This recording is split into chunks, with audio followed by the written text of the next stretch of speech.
এখানে আমাকে বলতেই হবে, আমি সবচেয়ে খুশি হয়েছি ম্যাডাম খালেদা জিয়া যে দেখতে পারলেন তিনি সঠিক পথে চিরকাল তার দেশবাসী তাকে তিনি সঠিক পথে চিরকাল থেকেছেন, রাজনীতি করেছেন এবং দেশবাসী তার রাজনৈতিক অবদানের যথার্থ মূল্যায়ন করেছেন।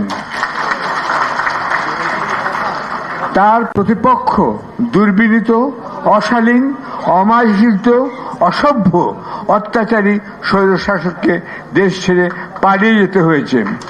কিছু পত্রিকা এবং কিছু অতিথি এবং অনেকেই এই পালিয়ে যাওয়া শব্দটি এখনো ব্যবহার করতে চান না। তারা বলেন শেখ হাসিনা দেশ ছেড়ে চলে গিয়েছেন। এত লজ্জা কেন সত্য কথাটা বলতে? আপনাদের মনে করিয়ে দিতে চাই, এই স্বৈরশাসক বর্তমান সরকারের প্রধান উপদেষ্টা নোবেল বিজয়ী ডক্টর মোহাম্মদ ইউনূসকে পদ্মা নদীতে 2 বার চুবিয়ে ওঠাতে হবে। তবে দেখতে হবে ডক্টর ইউনূস যেন মারা না যান। এরপরেই সেই শৈলিনী বলেছিলেন খালেদা জিয়াকে পদ্মায় টুস করে ফেলে দিতে। তাকে আবার তুলে নেওয়ার কথা তিনি কিন্তু বলেননি তখন। অর্থাৎ ম্যাডাম খালেদা জিয়াকে তিনি তখনই সরাসরি হত্যার উস্কানি দিয়েছিলেন সকলের সামনে। আপনারা ভেবে দেখুন কতখানি নির্মম, নিষ্ঠুর, নির্লজ্জ, খুনি হলে এমন কথা সবার সামনে তিনি বুক ফুলিয়ে বলতে পারেন। চিতল মাছ খেয়ে তার বুক অনেক বড়ও হয়ে গেছে, আমি লক্ষ্য করেছি।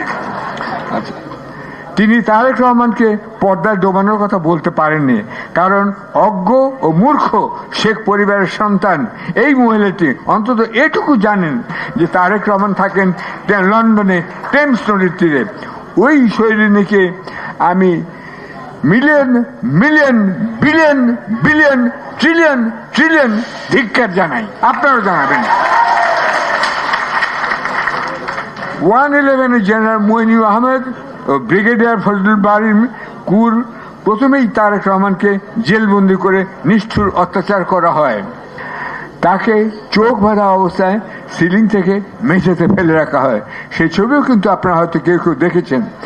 এর ফলে তারেক রহমানের কোমর ভেঙে যায়। পরবর্তীতে আমি তাকে বুঝিয়ে বলেছিলাম তার প্রতি এই দুঃস্ব অত্যাচারের কথা সাধারণ মানুষকে জানিয়ে দিতে, যেন ভবিষ্যতে অফিসাররা সাবধান থাকে এবং হয়তো এরকম অত্যাচার আর পলিটিশিয়ানদের উপরে করবে না। তাকে ঢাকা সেন্ট্রাল জেলে 3 নম্বর মেডিকেল ওয়ার্ডের 3 নম্বর বেডে চিকিৎসার জন্য কিছুকাল রাখা হয়।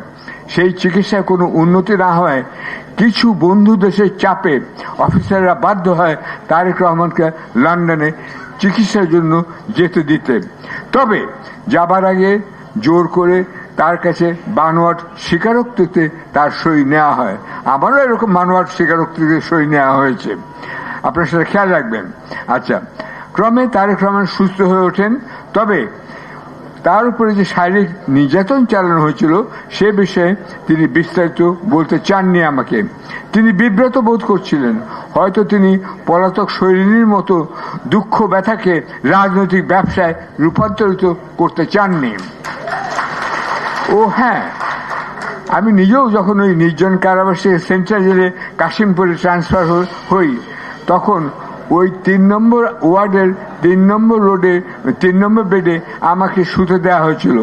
আমার আগে কাউকে ওই বেডে শুতে দেওয়া হয়নি।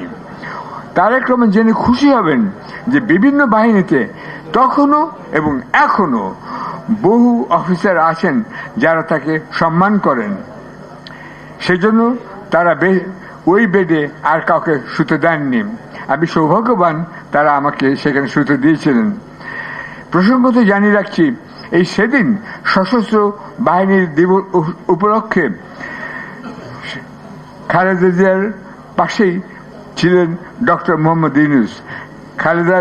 বেগম খালেদা জিয়ার উপস্থিতিতে সামরিক বাহিনী ব্যান্ড বাজিয়ে শোনায় প্রথম বাংলাদেশ আমার শেষ বাংলাদেশ গানটি তারা বাজায়। এই তরুণ সেনারা সবাই জানেন 111 কুর সময় ম্যাডাম খালেদা জিয়া দেশ ছেড়ে যাননি। তিনি বলেছিলেন বাংলাদেশই তার একমাত্র ঠিকানা। বিএনপির দলীয় সঙ্গীতে সুর বাজানো হয়েছিল দলীয় কারণে কিন্তু নয়, দেশের প্রতি ম্যাডাম খালেদা জিয়ার ভালোবাসার কারণে, এটা বুঝতে হবে আপনাকে। ইতিহাস তাই বলবে ম্যাডাম খালেদা জিয়া অসাধারণ, অতুলনীয় এবং অসামান্য এক নেত্রী। পক্ষান্তরে শৈরিনী মহিলাটি দেশ থেকে পালাবেন না বলা সত্ত্বেও অন্তত 4 বার দেশ ছেড়ে পালিয়েছেন।